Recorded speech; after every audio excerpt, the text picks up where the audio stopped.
Hello साथीहरू नमस्ते। आज हामी गलकोटदेखिको यात्राको तेस्रो दिनमा छौँ। हिजो हामी तिलिचो बेस क्याम्पमा बसेर बिहान 5:30 बजे त्यहाँबाट हिँड्यौँ। अहिले झन्डै 8:30 बज्न लागेको छ। यति बेला हामी तिलिचो लेकको नजिकै आइपुगेका छौँ। जताततै सेताम्मे हिउँले ढाकिएका हिमालहरू हामीले यहाँ देख्न सक्छौँ। जताततै हिमालका दृश्यहरू यहाँ देख्न सक्छौँ। हामी हिमालको बिचमा छौँ।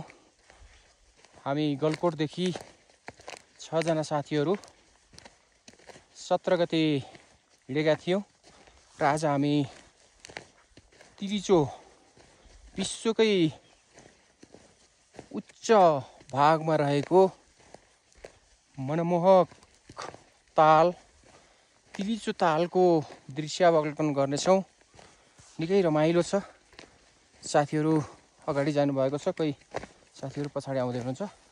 झन्डै 1000 भन्दा बढी